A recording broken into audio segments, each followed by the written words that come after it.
Hey Kidroonies. So, it's been over a year since I made a music-based video.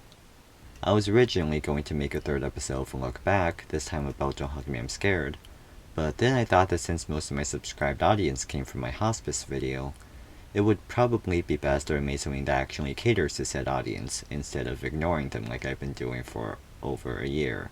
So now that we're here, let me ask you a question. Honestly, what even is emo? It seems like not too many people can agree on an answer. Is emo a way to describe all sad or relatable music? Is music automatically emo if it's popular with or associated with the emo subculture? Or is a band or artist simply emo if they look emo? It's a term that many people struggle to define, but the most popular definition, the one I agree with, goes something like this. A band or artist is emo if their lyrics are confessional and their songs have emotional and vulnerable overtones.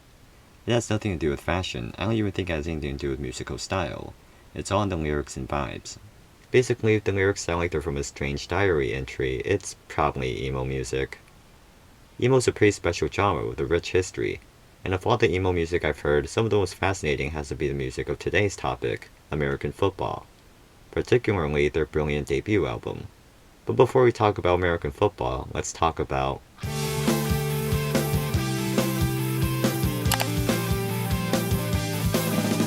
It's pretty widely agreed that emo started in 1985 with the band Rites of Spring, and their only album they're self-titled.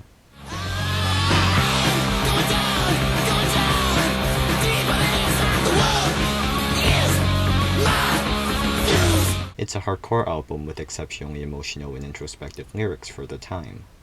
It's a quality record with a really crispy and clear sound even over 40 years later. It's not my favorite album in the world, and compared to other albums I've heard, it's not particularly interesting or engaging, but it's still one that I have a lot of respect for. Soon the term emo-core was coined, to a less than warm reception.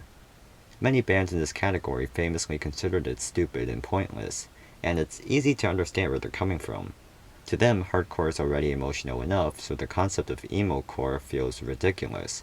Nowadays, many people still consider the term emo an insult. But personally, I think it's just as legitimate as other genres and subcultures as long as the term's not being misused.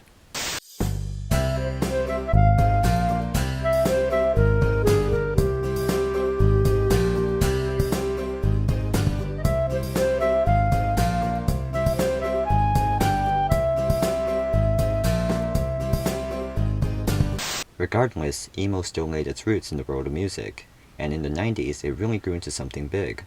This era of the genre is called the second wave of emo, and is considered by most to be where the genre peaked. It was full of many emo bands with a mostly indie, hardcore, punk-adjacent sound, usually also with raw and unclean production. Some prominent figures were Sunny Day Real Estate, the Get Up Kids, The Promise Ring, Texas Is the Reason, Jawbreaker, and Mineral. Now, I might get executed for this take, but honestly, I'm not a huge fan of this era. I find the instrumentation to be a bit too bland and amateurish, and the lyrics feel more forgettable, weird, and/or overly angsty than compelling. Neither of those things are exclusive to this era of emo, nor are they true for every 90s emo band, but they are a lot more common here. I do like some of the Promise Rings, Nothing Feels Good, The Get Up Kids, Something to Write Home About, and a bit of Sunny Day Real Estate's Diary, though.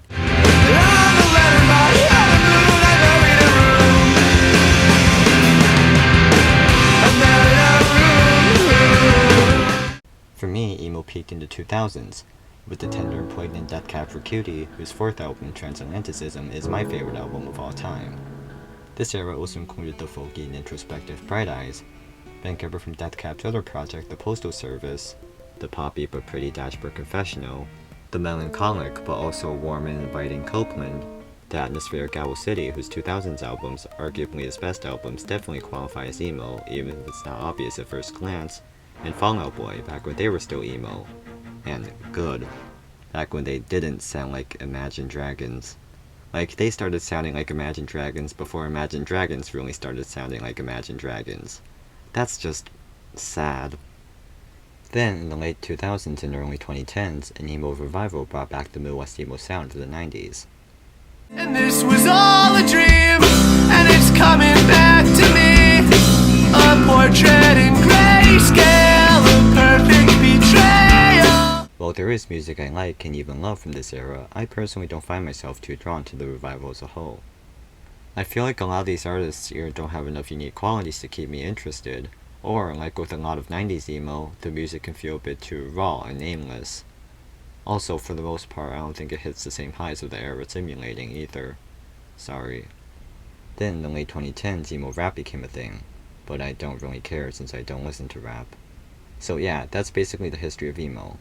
In my opinion, it's a pretty cool and woefully misunderstood genre. Wait a minute, how did emo go from being an offshoot of hardcore to spreading across various styles? Who was the first band that really experimented with the genre in a meaningful and significant way? Well, let's finally talk about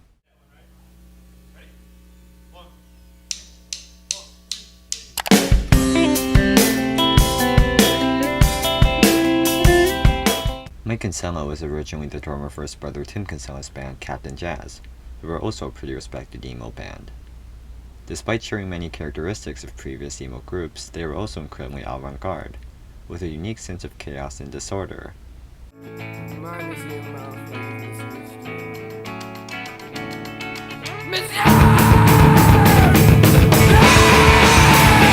I personally find them a bit too abrasive and off-putting for my tastes, but I respect their impact on emo, and I believe Captain Jazz helped mold American football to the brilliant band that it is. So anyway, Mike Kinsella, Steve Holmes, and Steve Lamos formed American Football sometime in 1997. In case you're wondering how they got that name, it came from a funny poster that Lamos' girlfriend saw that said, "Come see American Football, the most overpaid athletes in the world." In 1999, they released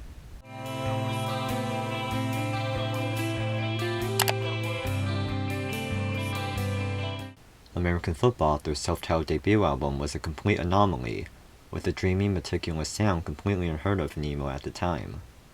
Additionally, it featured odd time signatures and strange guitar tuning, which are key components in a genre called math rock. Non-traditional rock instruments like trumpets and Wurlitzers were also used.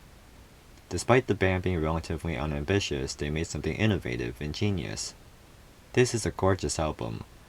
It starts immediately with their most popular song, Never Meant, which has incredibly relaxing guitars and profound lyrics about the falling out of a relationship.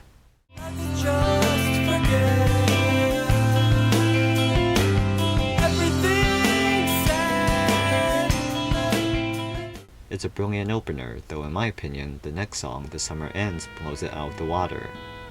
It features some beautiful trumpet playing and even more emotional lyrics.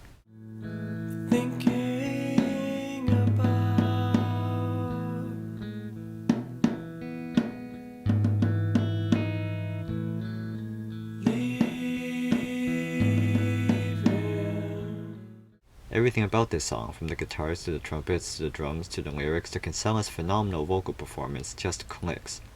It's hands down my favorite American Football song. Honestly plays next, and it's alright. I like how it completely subverts emo conventions by stating that the angst and volatile emotions of adolescence are vapid and meaningless in the long run. Honestly, I can't remember all my teenage feelings.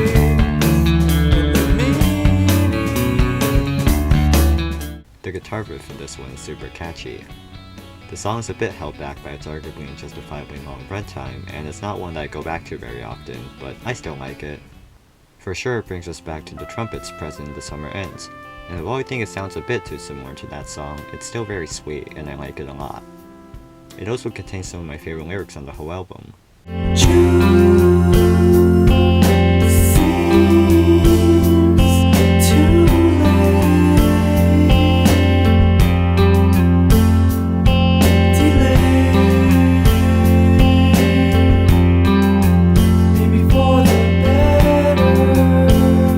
The next track, You Know I Should Be Leaving Soon, is a pretty pleasant instrumental.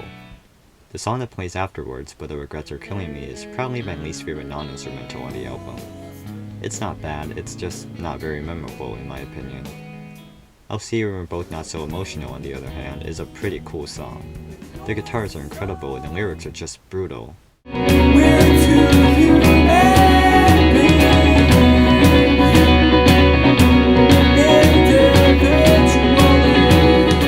The 8-minute penultimate track, Stay Home, is beautiful. The first 3 minutes are purely instrumental, and while I can understand people getting annoyed that the singing doesn't start for a pretty long time, I feel like if you're not paying attention to the time and just immerse yourself in the song, those 3 minutes breeze right by. That's just how good the drums and guitars are throughout this entire album. When the singing finally kicks in, it's wonderful, and the lyrics are an introspective look at empathy for others. Don't leave home again.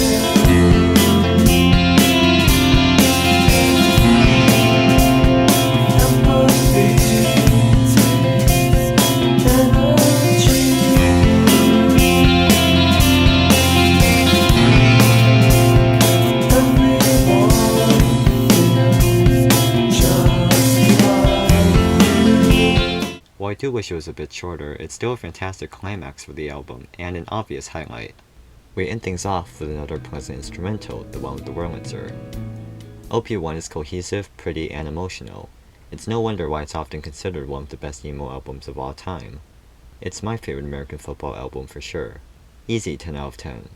At first, though they achieved some level of critical acclaim, the band wasn't too popular, and they quickly disbanded due to the members moving to different states. Over the years, however, they ended up getting a cult following and critical reevaluations, and in 2014, something special happened. Home is where the haunted. Those wounds won't lick themselves. It's a good thing you're not alone. American Football reunited, this time also featuring Mike's cousin Nick Kinsella as a bassist.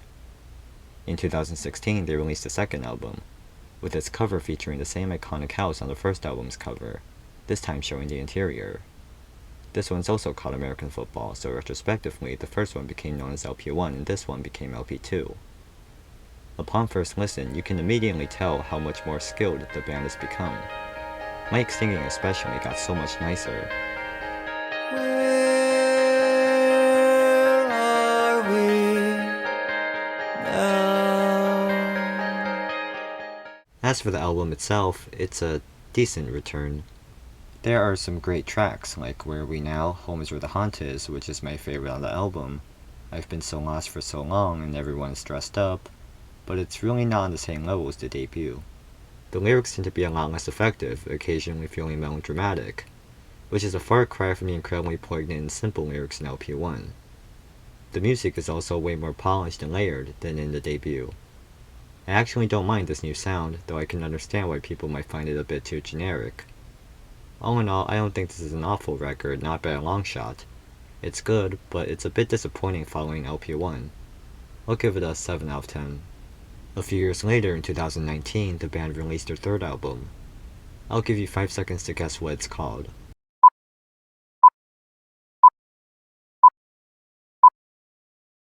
If you guessed anything other than American Football or LP3, I just want to let you know that you are a disappointment, and you should be ashamed of yourself. Anyway, this one's quite a bit different from the others. It features collaborations with other musicians, including, among others, Rachel Goswell from Slowdive. I love Slowdive, so that's pretty cool. It also has a much more ambient sound, and sadly, doesn't have the house on the cover. It doesn't even have the white lines! Despite being an interesting experiment for the band, met with relatively positive reception, it's actually my least favorite American Football album. I find it to be the most forgettable one, lacking songs that really stuck out to me, and I think the lyrics are even more melodramatic than the ones in LP2. I also feel like it's a lot less intimate than the first two albums. For me, it's a 6 out of 10. I admire the effort to make something different, and it's not like it sounds bad, which is why I don't want to give it anything lower, but I'd be lying if I said it's one I've really enjoyed. So that's the history of American Football so far. Their debut cemented their place as a significant band in emo history, and the fact that they returned and tried to develop their sound further makes them even more commendable. They're a really respectable band. So how did American Football redefine emo? While the band was a big influence on some emo revival bands, I feel like their biggest accomplishment was how the release of LP1 signaled a turning point in the genre. It proved that the genre could be more than just an extension of hardcore and punk. It can feel legitimate, unique, professional, and methodical. It can be tailored to many different audiences. Beautiful and poignant, American Football's LP1 is a perfect emo record. Fun fact, I said the word emo approximately 41 times in this video, including just now. Why did I count? Well, 1, I have way too much time on my hands, and 2, I hate myself, that's why! Nah, just kidding. I just plugged the document into a word counter and used Control G. I didn't count them all, I'm way too lazy for that. But hey, I'm not kidding about hating myself. I hate myself very much. Well, that's it. Goodbye.